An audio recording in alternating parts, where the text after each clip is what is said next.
Hi, I'm Marian. For most of my life, my family treated me like the extra chair at the table, useful only when someone needed to lean on it.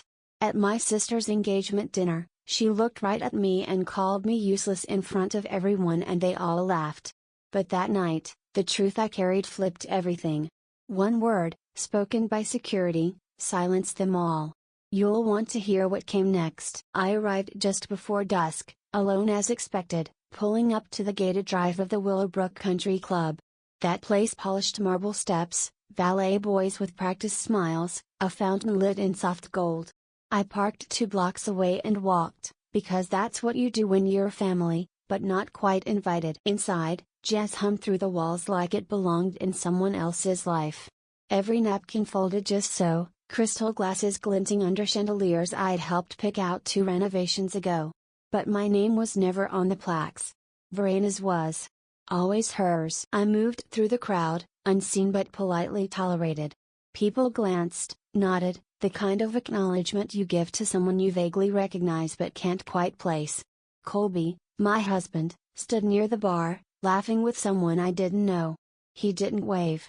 Didn't even glance my way. Verena spotted me across the room. "You made it," she said with that polished, PR perfect tone, all smiles, all surface. Her dress fit like it had been sewn onto her body, red satin screaming attention. And of course, it worked. Men looked. Women envied. "You know me," I replied. "Always show up where I'm not wanted." She laughed, too loud. "Well, we all have our roles." I was the fixer. The planner. The ghost who made her dreams look seamless. Mother sat at the head table, nodding with tight lips. Her pearls clinked as she shifted, a physical reminder that she still carried herself like a southern matriarch. "Marian, dear," she said as I passed. "Try not to overdo the wine tonight." I smiled. "I'll pace myself between criticisms." We weren't seated together. Naturally. I was placed near the door, close enough to smell the kitchen but far from any conversation that mattered. The toasts began. Verena's fiancé gave the usual speech about love and gratitude. It was polished, probably rehearsed in front of a mirror. Then came Loretta with a long-winded story about how Verena had always been a leader, even as a child. The narrative was clear, success was in Verena's blood. The implication? It had skipped me. Then Verena raised her glass and turned toward me. "And of course, Marian," she said, voice bright. "We couldn't have done this without you folding all those napkins so beautifully. You do have a gift for little touches." Laughter rolled across the room like cheap champagne, bubbly and just a bit sour. I didn't flinch. I smiled, nodded. I knew this game. Being offended was a trap. Colby added, "She's always been the artsy one. Numbers? Not her thing." They laughed again. I stared at the wine in my glass. Deep red. Still. Just like I was. They don't remember, do they? I was the one who balanced the books when Dad's company nearly collapsed. I kept the lights on. But I didn't get the thanks, or the title. That went to Verena. The public face. Another round of toasts started. Someone clinked a spoon against a glass. I tried not to look bored. Tried not to look small. Then Verena said it. "To my baby sister," she chirped, raising her flute. "Proof that not everyone in the family has to be successful to be lovable." Laughter again, sharper this time, like broken glass. Even Colby cracked a smile. I felt the blood drain from my face. My lips curled, not in a grin, but in a tight line. "You're right," I said calmly. "Success isn't always visible." Silence. A moment too long. I sipped my wine. Let it burn. Someone cleared their throat. The room pivoted back to laughter. But I saw it, a flicker in Verena's eyes. She'd expected me to take the hit and stay down. Not Perry. Later, while standing near the dessert table, because of course, I wasn't allowed a full seat at the center, I overheard Colby, leaning in close to Verena's fiancé. "I tried," he muttered. "Told her to wear something that doesn't look like it came from the clearance rack. But you know Marian, always has to be different." That cut deeper than anything Verena had said. 20 years. 20 years of standing beside him, believing we were a team. Turns out I was just a placeholder. I remembered this morning, his hand on my back as I zipped up this very dress.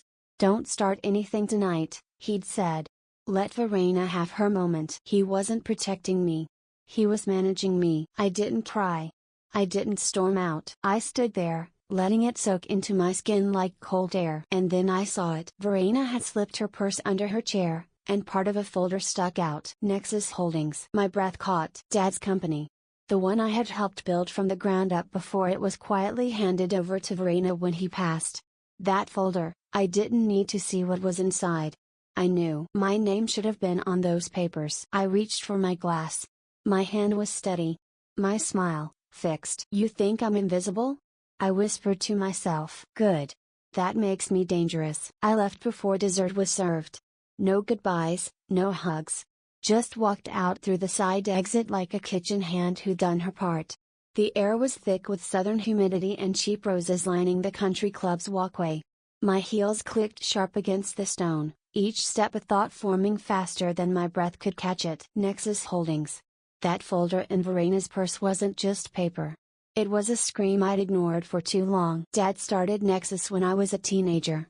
I remember him hunched over the dining table, receipts everywhere, calculator always one battery from death. I typed up invoices for him before prom. I organized his first trade show booth the summer after graduation.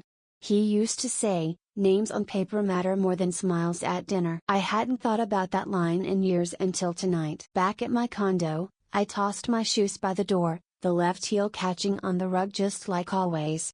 The place smelled like lavender cleaner and stale ambition. I opened the file cabinet shoved in the back of my closet, hadn't touched it since we moved in 10 years ago. Colby always said it was clutter. Inside, tax records, faded contracts, and receipts held together with brittle rubber bands. I sat on the floor and flipped through them until my fingertips turned gray with dust. There it was, Nexus Holdings, original filings. My name typed clean and clear. Silent partner, 49%. A document signed by Dad in blue ink. I traced the letters like I was seeing my name for the first time. Then more 2008, 2010 an internal memo about asset transfer. Everything stopped after Dad died. And after that, nothing. Just blank. I remembered the funeral. Verena in a white blazer, not mourning, managing. She told me, don't worry about the estate, Marion. You need to heal. I believed her. I stared at the papers. I hadn't been erased, I'd been overwritten. I moved to the next folder. That's when I saw it, an email printout, buried beneath old bills. Verena forwarding something to Colby. Subject, urgent, partnership amendment. Attached, scanned documents from Nexus. I felt like the floor tilted under me. Colby. My husband. The man who told me not to overthink things every time I brought up Dad's estate. The one who said, let your sister handle it. It's her strength. They moved behind me.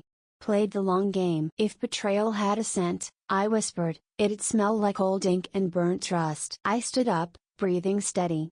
My hands moved without instruction, grabbing my laptop, logging into old accounts I hadn't touched in years. I dug through business registries. Cross-checked LLCs. 1, 2, 3 shells, then there it was. Nexus Holdings was listed under a new name, folded into an umbrella company based in Nevada. A shell wrapped in a shell. A classic trick. I'd seen it done before, just never to me. I kept digging. Dad's original operating agreement. Legal clauses. My name again, this time with veto power as a founding partner. But there was something else. A withdrawal form. Filed exactly 1 month after his funeral. With my signature on it. Except it wasn't mine. I leaned back in my chair, staring at that forged scrawl. The loop of the M was wrong. The spacing between R and I too wide. Colby always signed cards when I was busy. I used to think it was sweet. Now I wondered how long he'd been practicing. I didn't cry. Didn't scream. The emotion wasn't loud. It was quiet, dense and full like storm clouds just before they crack. I stayed quiet because I thought family mattered, I murmured. They stayed quiet because they knew I could undo everything. I printed every document. One by one. Placed them in a new red folder. Red like a stop sign. Red like a warning. Then I pulled out my phone. There was only one person I could trust, Tommy Wexler. A retired corporate attorney I once helped through a nasty divorce. I got him his kids back. Made enemies in the process. I dialed. He answered on the third ring. Marion? His voice was raspy, half asleep. "I need you," I said. "I need help taking back something that was mine before it became theirs." A pause. "What kind of help?" "The kind that understands how paper trails work." We talked for 5 minutes. Then I hung up. Almost immediately, my phone buzzed again. "Colby, where are you? Verena's worried you left upset. Don't make this about you again." I didn't reply. I looked at the red folder. My hands were still dusty from the past, but my grip had never felt firmer. The next morning came heavy, like a sky that couldn't decide if it wanted to cry or collapse. I left before sunrise, folder tucked under my arm, lips tight around a coffee cup that didn't warm me at all.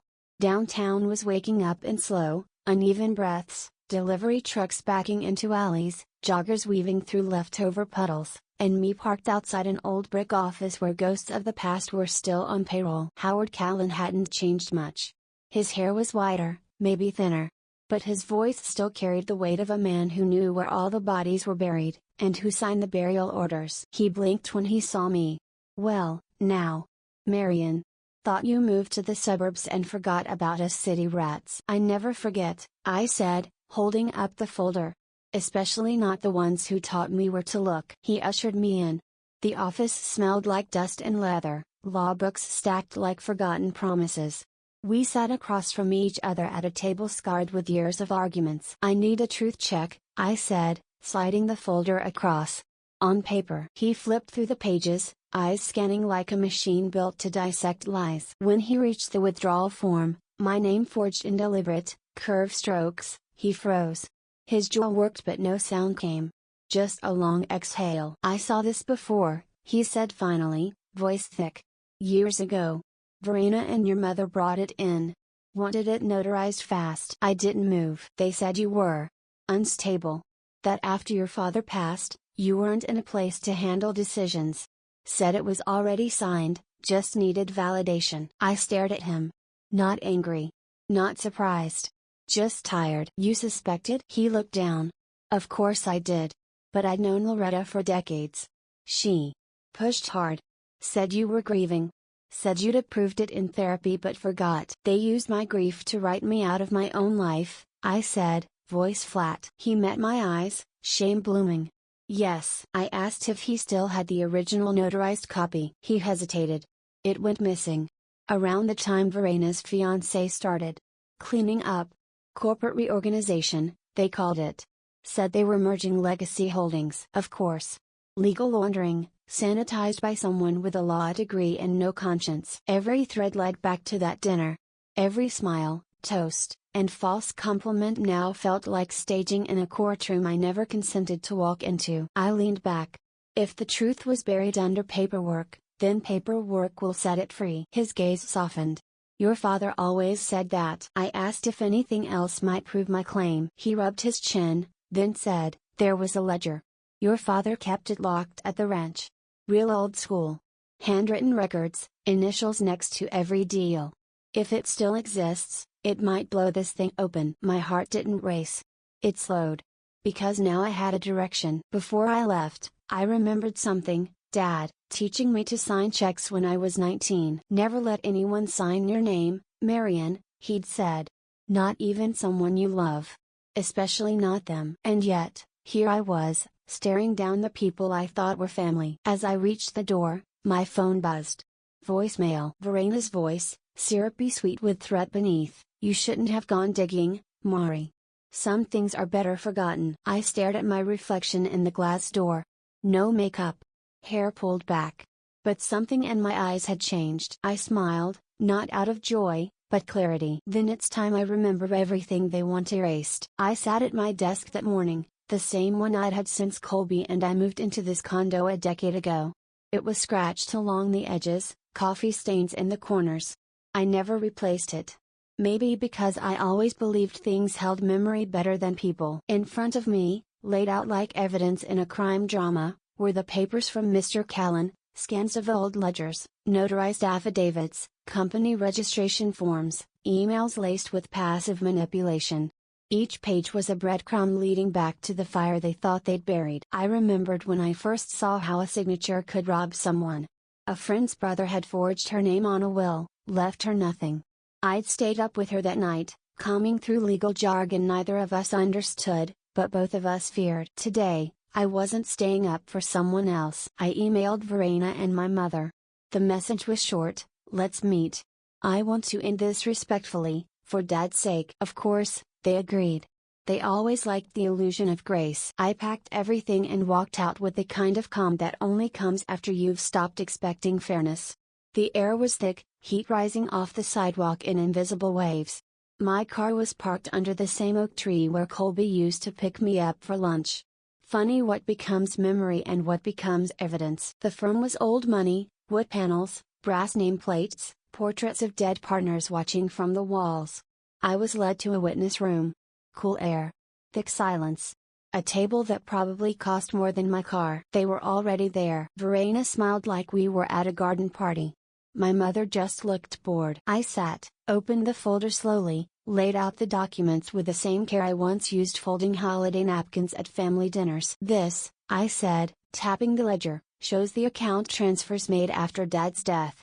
This, I pointed to the notary seal, shows the withdrawal was faked. You'll notice the date doesn't match the record of the estate review. Verena leaned back. You're making this complicated. Dad wanted me to handle the family business. You were artistic. She slid a new paper across the table. It was a transfer agreement. Freshly printed, legally framed, perfectly timed. This resolves everything. Sign it. We'll say you chose to leave the family trust voluntarily. In the drama. I didn't touch it. If you're confident in that document, I said, you won't mind me running it by my own legal team. Also, just a reminder, fraud's a felony. My mother looked up, annoyed. You've always had a flair for turning family matters into courtroom sagas.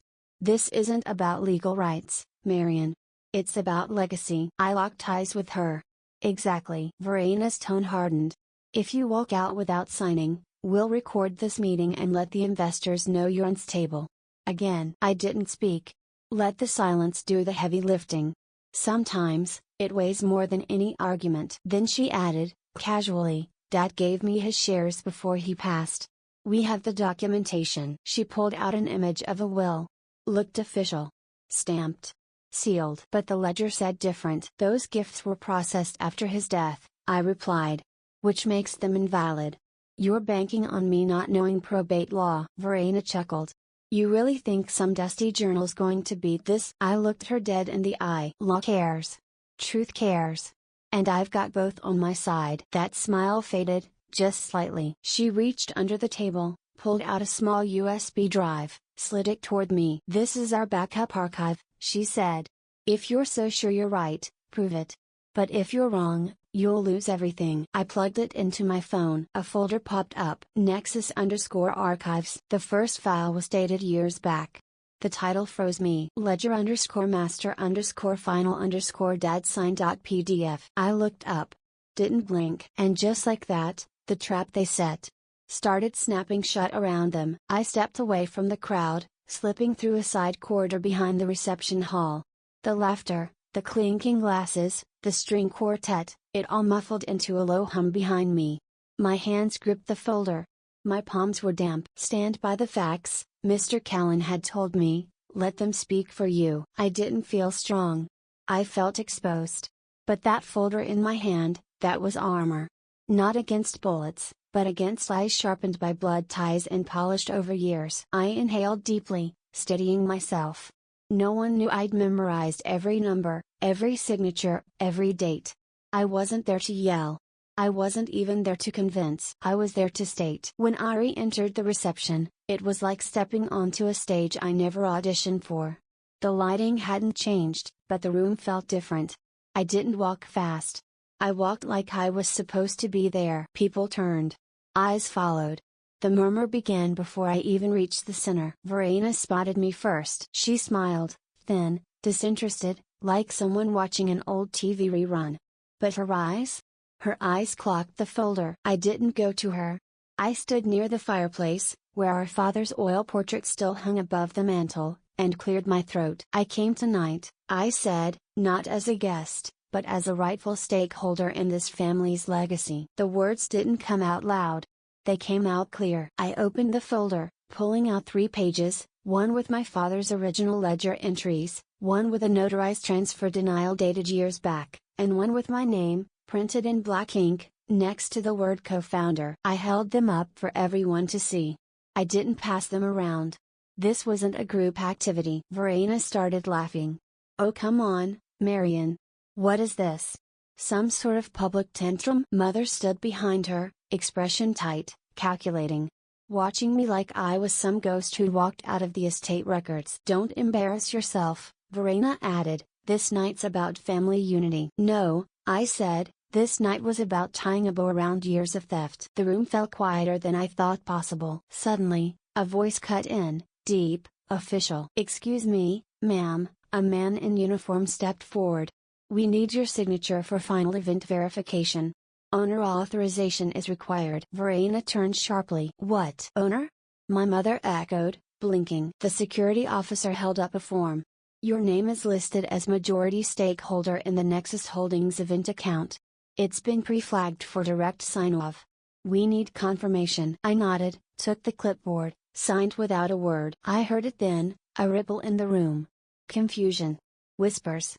One guest said, she owns it? Another, didn't know Marion had shares. And someone else just said, about time. I didn't bask in it. I let it sit there. Let it burn. Verena tried to laugh it off. Okay, you've made your point. Can we go back to enjoying the evening without theatrics? I looked at her. Sometimes the truth doesn't need fireworks. It just needs air. She didn't reply. I could feel sympathy turning. Not everyone.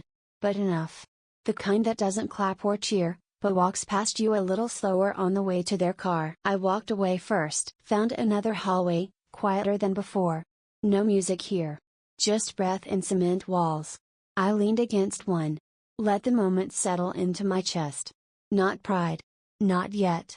Just quiet. My phone buzzed. It was Mr. Callan. A voicemail. There's one more file you have to see.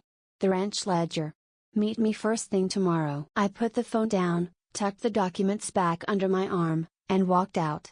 Didn't look back until I was almost to the exit. But when I did, I saw them, half the room, still watching me. Not with love, not with hate, but with attention. That was enough. By the time I walked into the conference room, they were already there. Verena, Colby, my mother, their attorneys, waiting in calculated silence behind thick glass walls and mahogany trim. No one stood. No one smiled. They just watched me walk in, eyes moving from my face to the folder under my arm. I didn't rush. I sat where our father used to sit, when he was the one calling these meetings. You ready to dance? I thought to myself. Dad used to say, when you own the truth, others must dance to its rhythm. Today, I wasn't here to perform. I was here to lead. I opened the folder slowly, deliberately. Laid it flat. My fingers didn't shake. Verena gave a clipped smile. Let's just keep this civil, shall we? I didn't answer. Instead, I pulled out the tablet and pressed play. The video began without introduction. Grainy, handheld, but clear. Verena's voice. Just pull her name from the filings. She won't know. She's too emotional right now. Then mother, sipping tea like it was any other Tuesday. She'll thank us one day. This isn't her world. Another clip, Verena's fiancé, calm and smug, speaking to a man off camera, reassign the Class B shares. If she asks questions, we'll claim it was clerical. A beat. A long one. The room was silent except for the audio. Then it ended. Nobody breathed. Verena moved first. Reached for the tablet. That's edited. I pulled it back. You don't get to speak over this. Not anymore. Their lawyer leaned forward. That video is inadmissible. No chain of custody. It could be deepfaked. It could, I said calmly. But it isn't. Mother folded her hands. This is a family issue, Marion. You should have come to us privately. No, I said, turning to face her. This stopped being private when you chose fraud over conversation. Colby sat back. He wasn't looking at me. He wasn't looking at anyone. Just staring at the wall, jaw tight. Colby, I said, voice even. Do you deny it? He didn't answer. Their counsel spoke again. Hand over the device. If this is real, we'll need to review it legally. I shook my head. You're not getting the only copy. And you're not setting the rules anymore. I let that sit in the room. Then I made my offer. This doesn't have to go to the press. Or the board. Or your investors. But you're going to retract the transfer. You're going to restore my shares. Verena barked out a laugh. You're blackmailing us now? No, I said. I'm giving you a chance to undo what never should have been done. She turned to the lawyer beside her. This is absurd. She's trying to strong-arm family business. It stopped being a family business, I said, the minute you made it your personal playground. I reached across the table, placing the folder flat. If this video hits the public domain, the narrative changes. You know it. I know it. So what'll it be? Her jaw clenched. You don't scare me. I smiled faintly. That's fine. But maybe you should be scared of the truth. She lunged across the table. For a split second, I thought she was coming at me. But she reached for the tablet again. The attorney next to her blocked her with one arm. Stop, he hissed. Just stop. That's when another voice entered. Wait. It was one of the lawyers on their side, older, quiet until now. He lifted a sealed envelope from his briefcase and set it gently on the table, sliding it forward but not opening it. There's something else, he said. Something they didn't show in the video. My breath caught. What is that? I asked. He didn't answer. He just laid it there, face down.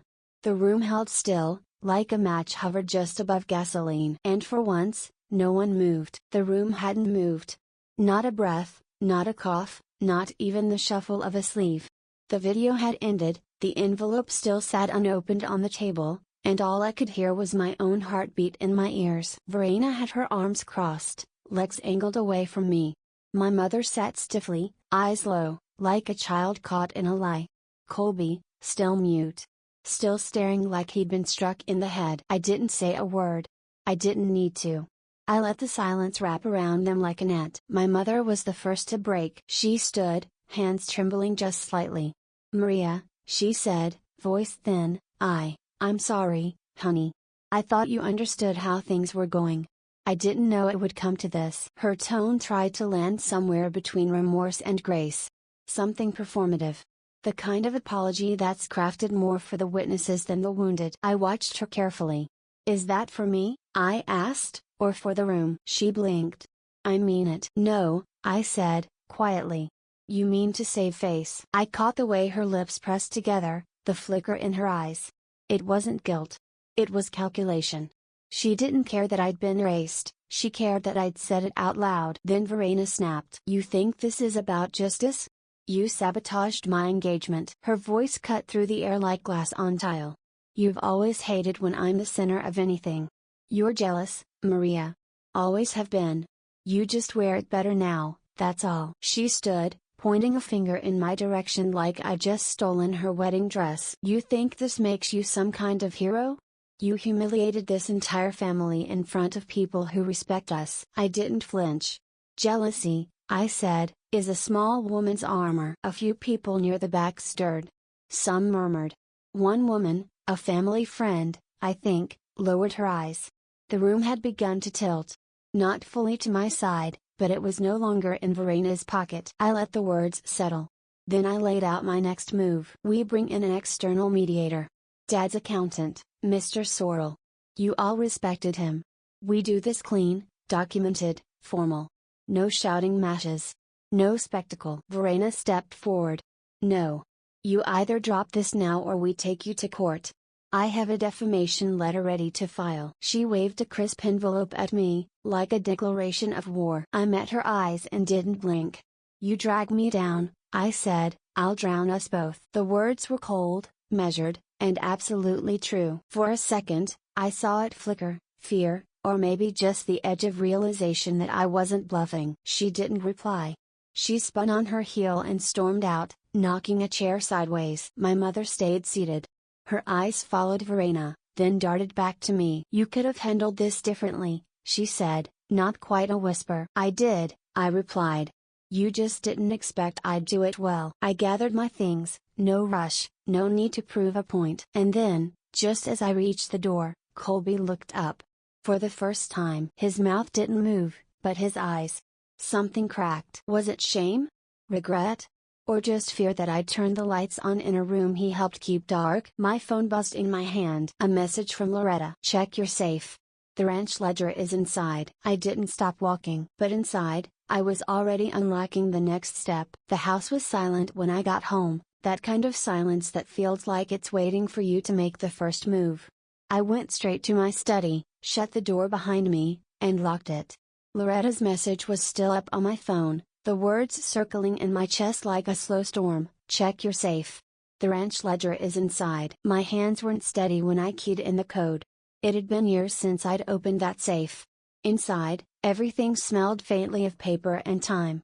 I found old photos, Dad's handwriting in the margins of a calendar, a sealed envelope, and under it, thicker than the rest, a black-bound ledger. I laid it open on the desk. The pages were dated. Notarized. Signed.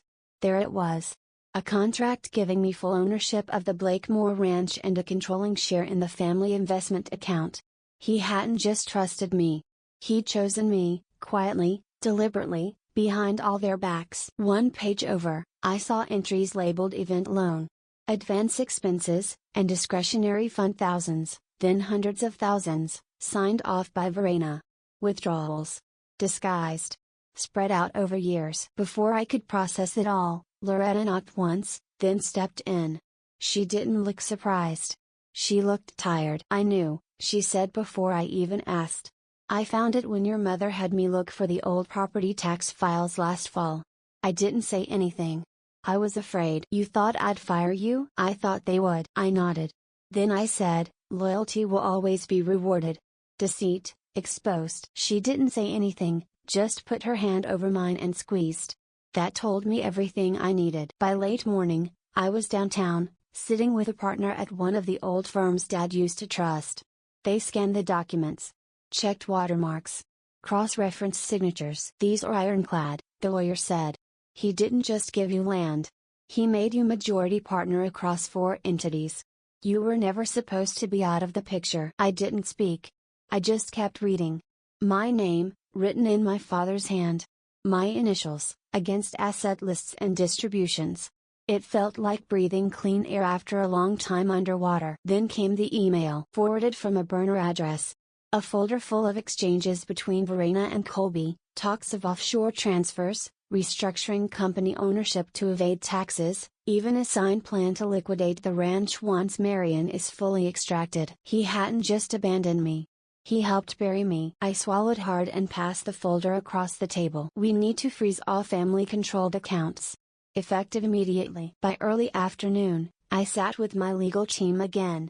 Older men in pressed shirts, younger women who barely blinked as I outlined exactly what I wanted. Transparency. Public apology. Asset return. Control over press narrative. I wanted it formal. Documented. And delivered in person at Verena's now rescheduled engagement dinner. One attorney hesitated. You'd be better served settling quietly. If they wanted quiet, I said, they should have lived honestly. They said nothing more. Just nodded and typed. By the time I was signing the final legal papers, my pulse had calmed. No heat. No spite. Just clarity. I was done being reasonable for people who used my silence as permission. Then my phone lit up. Colby. The text, we need to talk. Now. I stared at his name. My thumb hovered. My mind, already 10 steps ahead. I arrived alone. My heels on the polished tile echoed louder than the string quartet playing some overpriced rendition of a love song that didn't suit the night. I didn't dress to impress. I dressed to remind. Every eye followed me as I made my way across the room. A few turned to whisper. Some just stared. Most couldn't decide if they should smile or duck their heads. I didn't stop at the bar or greet the family. I walked straight to the head table and placed the sealed packet in front of Verena's empty place setting. Her nameplate sat crooked, just like the legacy she thought was hers to bend. She walked in 3 minutes later, laughing. When she saw me, the sound caught in her throat. When she saw the seal on the envelope, our father's firm, her face changed. She didn't have to open it to know what it meant. Colby stood beside her but didn't move. Didn't blink. He looked at me like a man watching a clock strike midnight, too late for change, too late for regret. I didn't wait for a toast or a cue. I pulled out a single page from my clutch and unfolded it slowly. My name is Marion Blakemore. This family has spent the better part of a decade pretending I didn't exist. Tonight, I returned that favor with something better, truth. People shifted in their seats.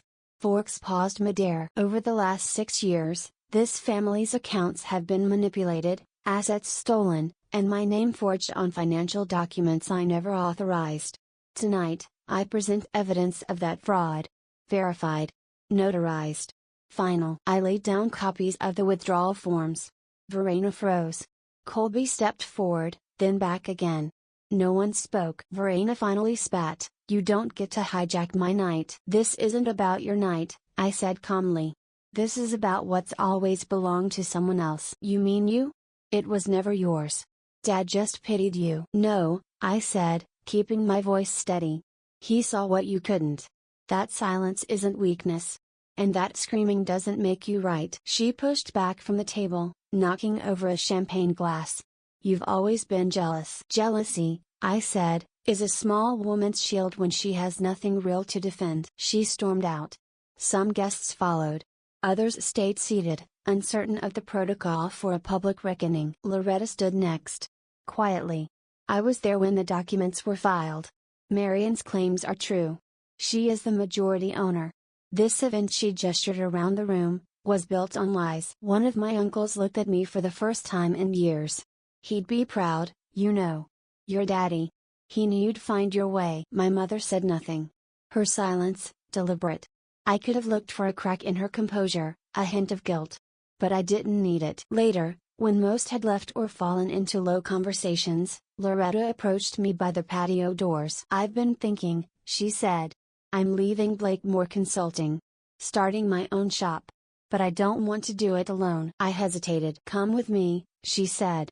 "Build something that's actually yours." I looked out into the darkened garden. "My father once told me, if they won't give you a seat, build your own damn table." I turned back.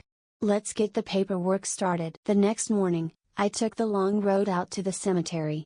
The sky was soft with early sun.